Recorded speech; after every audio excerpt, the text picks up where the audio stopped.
Ito po ang inyong Daddy Wax ng Daddy's Pet Talk. Ikaw at atong pet mo ang bida. Wala nang paligoy-ligoy. Tara, pasukin na natin.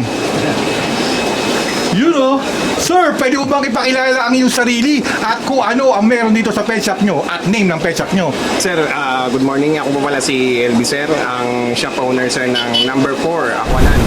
Sa bungad lang po kami, dito po kami sa may Cartimar.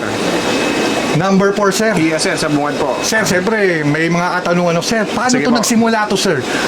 Sir, hindi ko na sir maalala eh. Basta sir, bata pa ako sir eh. Nagbebenta na kami talaga ng isda. Bukod pa naman dito sir sa isda, dati ang unang tinitinda namin is mga TV. Pero ngayon sir, hanggang naging bago to sir yung Cartimar, isda pa rin po ang negosyo namin. At the same time po, nagsimula to sa mga tatay tsaka nanay ko po. Yun. Sir, siyempre, hindi na natin paligoy-ligoy pa. Sige, sir. Sir, pwede mo bang ibida kung anong meron dito sa inyo, sir? Ito po. Yun, oh. Sige Sir, sir. ito, sir. Anong tawag sa mga tanong, sir? Ito sir, may mga pangalan po sir. Ang makikita nyo dito sir sa shop namin, may mga nakalagay na po na pangalan yung isda. Para just in case po, magtanong si customer kung ano po yung isda.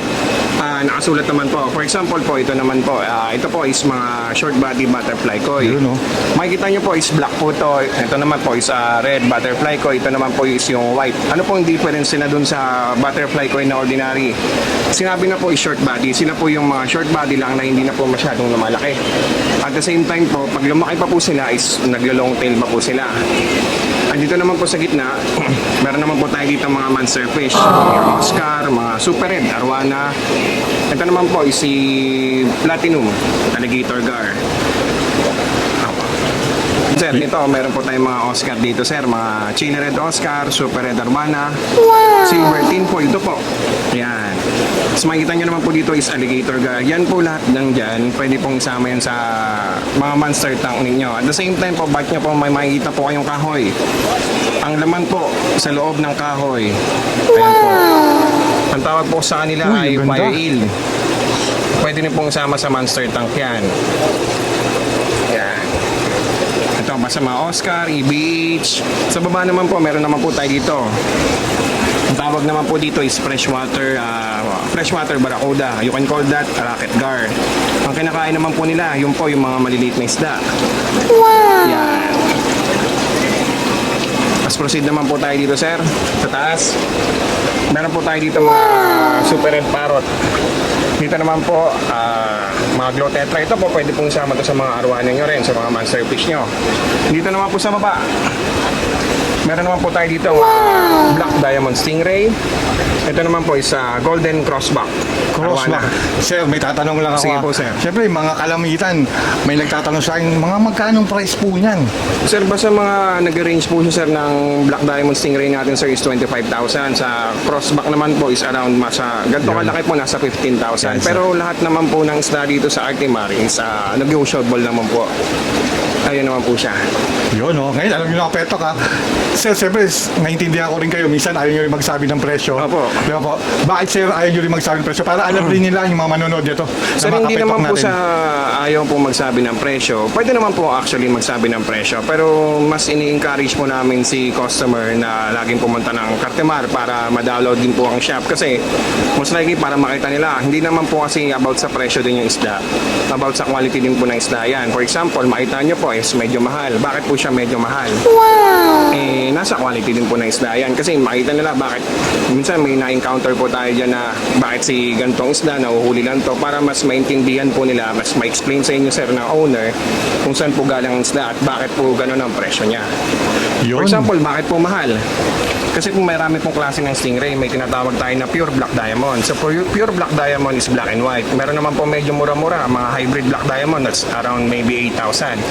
Yun po yung mga varieties ng stingray. Bakit po mahal dito sa freshwater? Bakit mahal po ang saltwater? Iba-iba po kasi ang puhunan, sir. Sir, yung dito naman, sir, ano itong mga to, yung yellow glow terra po? Mga yellow, mga tetra naman, sir. Ito po, meron tayong yellow, purple, Tetra. pink, neon green, tapos dark green po. Bali, meron po tayong available na 5 kulay po. Ang presyo naman po niyan is 15 pesos. Ah.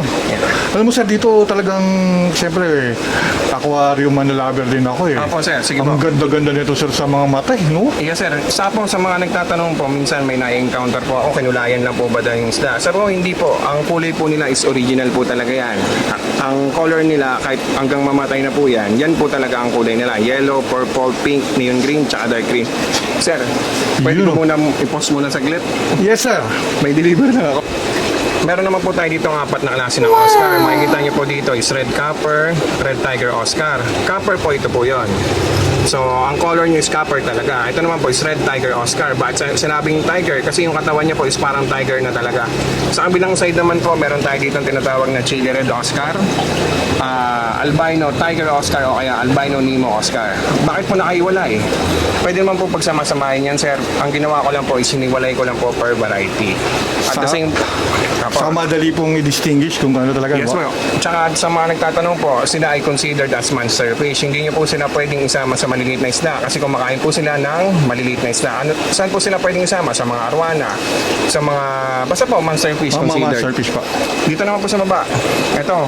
Ito po ang tinatawag na albino janitor fish. Albino butterfly pleco. Ayan po, kahit saan nyo po pwedeng isama yan. May isang classic po niya na medyo mura-mura din. Yung black naman po yun. Ayan sir, ito makikita nyo naman sir, mukhang sapsap, mukhang pampano. Opo. Ang tawag naman po dyan is short body albino paco. Ayan po, may klase naman po ng paco yan. Hindi na po siyang sobrang lumalaki. Kasi yung ordinary paco po is lumalaki po talaga. Ito naman po, short body, medyo bilog-bilog lang po katawan yan. So, nagtatanong gaano po kalaki? Ganito po kalaki. Batcha. Ayan, parang ganyan lang po siya kalaki. Yun, no? Considered as monster fish din po yan. Pwede rin po isama sa ibang isda. Yun, no? Sir, yung nandito mo sa baba, ano Yan po, naman? mga koi fish naman po yan. Ang presyo naman po yan is around 70 pesos. Ang size naman po yan is around 6 to 7 inches naman po yan. Sa likod niyo po, kung gusto niyo po, medyo mas mura-mura. Yeah, meron tayong around 4 to 5 inches na koi is 35 naman po yan. Sa baba naman po, may mga lalaking kayong koi. Ayan po, ang size naman po niyan is around 12 to 14 inches. Alam mo sir, mas maganda to pag may sarili kang garden, papakawalan mo yung mga koy. Yes, pwede pong ilagay yan sa pan.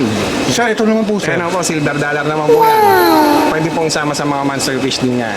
Yun, no? Ayan po, bagay na bagay. Ngayong Ghost Month. August.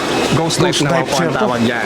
Sir, gaano to lumalaking itong mga ghost Sir, knife? parang pina-arrange yan sir, hindi lang po ako very familiar, pero nasa around 10 to 11 inches. Laki rin pala, Yan, no? sir. Yan naman po, katabi niya is mga tricolor panda, mga red and white panda naman po yan.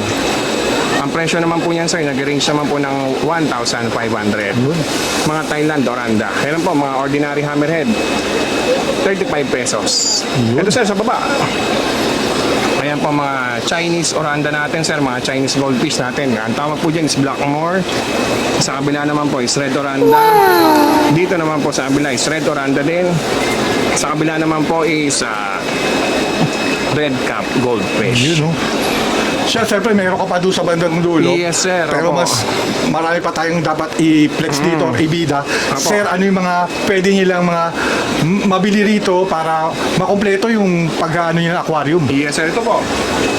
Sa mga naghahanap po ng mga pagkain, meron din po tayo dito mga binibenta, mga pang monster pellet, pang monster fish na pellet, sa mga koi na isda, meron din po tayo. Sa taas naman po, meron naman po tayo dyan mga arwana pellet, any sizes naman po yan, pang maliit, pang malaki. Mga ilaw, meron din po tayo. At the same time, pagdadakaw tayo sir sa taas, meron din tayo dyan. Yan, mga anti-chlorine, pangtanggal ng chlorine ng tubig, para maging kondisyon ng tubig nyo.